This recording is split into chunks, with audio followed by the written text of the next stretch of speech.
have to start off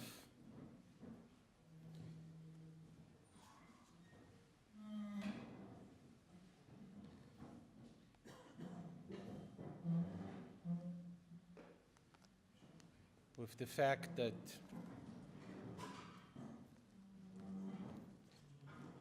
at these moments,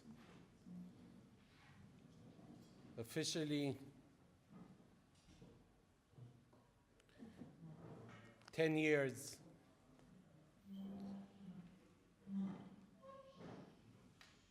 from the day that my father, Rabbi Yisrael Noach ben Yitzchak Matasiyahu, passed away.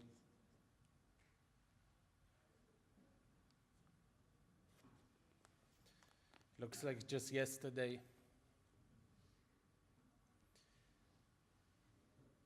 But the official Yarchei starts now.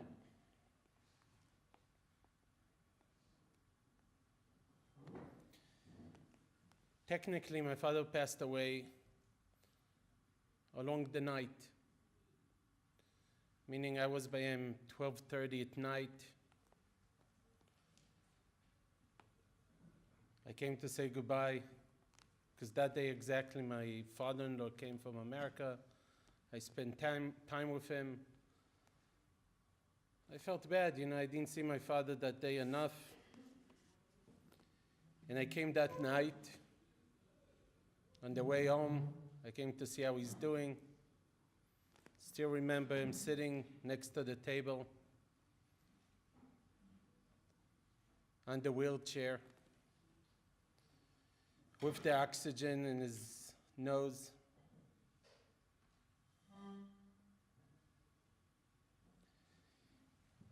I had a baby named Noam. And I bought for him the baby. He's holding the baby. I wanted to take a picture. By mistake, I took a video. And the last words that he said, that I recorded, was Shankite. It was his word to say how beautiful is this child. So it's 10 years that my father is gone, our Rosh Hashiva is gone. And it's a privilege to remember him for his wisdom, through what he brought into the world, through what he left behind him.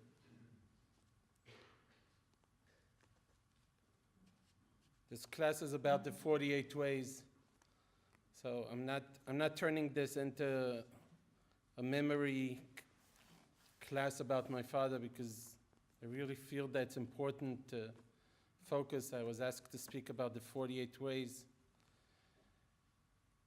It's a combination between them.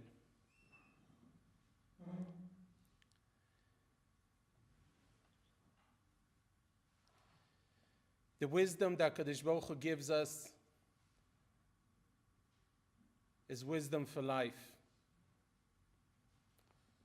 There's no doubt that my father changed the world in this concept. I think he changed the world in the concept of the fact that you could reach out, and you should reach out, and it's your responsibility. That's one side of what he changed the world. And the other side that he changed the world in giving us the opportunity to just fall in love in the words of HaKadosh Baruch Hu. It's so beautiful.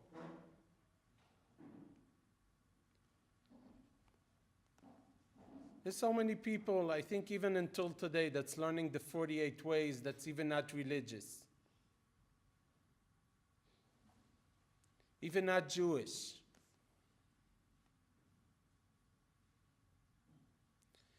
And some people think that my father made up the 48 ways. He didn't make up the 48 ways. It's a Mishnah and Avis. The only thing he took, every word, and he said, this is a diamond.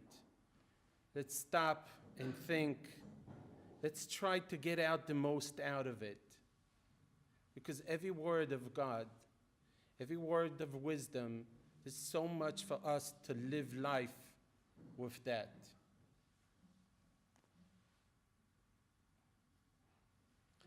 So there's many ways. I chose the last way that's called Haomer Davar B'Shem Omro. Someone that says things in the name of the one that gave it over. Mavi Geula La'olam. And to quote the Mishnah says, Shene'emar, Vatomer Esther B'Shem Mordechai. Anyone that brings the words of someone that gave it to him, he says it in his name, then he brings Geula La'olam. In a minute, we'll stop on these words. What does it mean, Geula? But maybe Geula is redemption, in a sense. Shenemar v'tomer Esther b'shem Mordechai. There's here, I think, three main points that's very interesting in this way. First of all, technically, why not? If I know a piece of wisdom, what does it matter where I got it from, who gave it to me? What's so important with the fact I have to say who gave it to me, how did I get it? Number one. Number two is this concept of Mavi Geula La'olam. If you say something in someone's name, you bring redemption to the world. You bring peace. It's a nice thing to do. What's this redemption, Geula La'olam? And another point that's surprising in this way is that's the only one of the 48, or maybe of the 50, of the things that's written in the Mishnah, that the Mishnah feels that they have to bring a pasuk, so to speak, to prove it.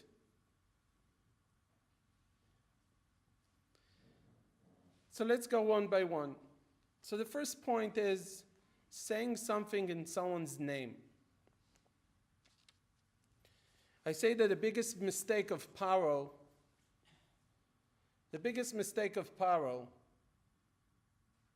is in the beginning of Parshas Shmois that's written, Vayakam melech chadash b'Mitzrayim, asher lo ikir es Yosef. There's a new king. The king did not know Yosef. It doesn't matter if he really didn't know him, or if he didn't make an effort to know him, or he knew him and ignored him. But that was his mistake. That was his biggest mistake. That's what's taking him into trouble. Chazal says that anyone that does not appreciate his friend is going to deny God, literally. Kol hakofer betovato shel chavero, everyone that denies the good that his friend did for him, he's going to dismiss God. Shene'emar, mihu Hashem asher yishma bekolo. Paro himself gets to this point and he says, who is God? I should listen to him. What does that have to do with each other? So you don't know to say thank you to your friend. So you don't know to appreciate what your friend told you. What does that have to do with each other? Why does it get to such a level that you deny God? So the answer for that is very clearly. If you know my father's definition for love, you know that love is seeing the good in the other person, appreciating it. I'll say it more specific. Love is an emotion that we get when we see the good in the other person and we recognize it as good things and we forgive him for his faults. That is love. If you want to love someone, you have to work on this process of making a list of his good things, appreciating his good things, and forgiving him for his faults, because all of us have faults.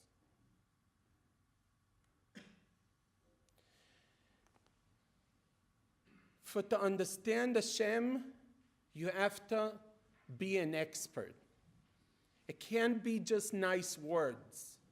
You have to be an expert in doing the minimum of understanding and appreciating someone else. Because if not, so it's very nice words. Oh God, I love you so much. HaKadosh Baruch Hu, anachnu ohavim otcha. We love you so much. What does it mean? You don't know what it means. Oh, but it's nice words to say. You have to be an expert. You have to understand what's love. And this is actually, you could see it, my father would say, you could see it also in Yaakov Avinu. Yaakov Avinu is living with his father-in-law. You know, God forbid, such a father-in-law, that he's a oved avodah zarah, he's a liar, he's a thief. Oh my God, you know, how can you live with such a guy? Okay, you're far away from your house. He betrays you time after time. You know, such a low life. And one day, his father-in-law comes to him and he says, you know, Yaakov, I got an insight. God, the creator of the universe, blessed me because of you. Wouldn't that be a day of celebration for Yaakov? My father-in-law is becoming a Baal Tshuva, straight to HaTorah, let's go. He's starting to learn about God. Yaakov needed to respond right away. Oh, my father-in-law, that's so beautiful. You're starting to understand what's God finally. But what does Yaakov answer him? He says, don't give me these stories, says Yaakov. I worked for you days. I worked for you nights. I made sure that the sheep shouldn't be beaten up. I gave my life for this. Don't tell me God blessed me. Why? He's talking about God. Finally, he's talking about God. Yaakov is telling his father-in-law a very important lesson. Don't speak about God before you know to appreciate the person that's standing right next to you. Because it's easy words to say, oh God, thank you so much, but you don't really understand. If you don't know to say thank you to someone else, then you miss the point. Then it's beautiful words, but you're not connected to it. Stop and think about the good that each one and one did to you. Appreciate it. See the good. Be an expert in that. And then you could really feel the love of God. That's why Omer Davar B'Shem Omro has a lot of details. I'm not getting into the old details. But the concept is that we are technically looking the whole time to believe in ourselves. We can't forget that. One of the 6 constant mitzvahs is do not believe in different gods. How is it a constant mitzvah? If it's a negative, how do you make a negative a constant? If I tell someone, I say, look, whenever I come into the room, you always pick up your hand. So whenever I come into the room, you always ask to pick up the hand. It's not a constant. And also the Rambam explains this. He says there's a mitzvah of no murdering. Is that a constant mitzvah? No. When you have an opportunity, when you went down to the kitchen, to the dining room, and someone took your portion, and you feel like killing him, and you stopped yourself, then you fulfill the mitzvah of not killing, right? Meaning, when you are tempted to do something, and you stop yourself, so then you fulfill the mitzvah. The mitzvah of not believing in different gods. Someone has like a Buddha in his pocket. He feels the whole time he wants to serve other gods. If it's a constant, that means that we always tempted to transgress it. And the explanation is that we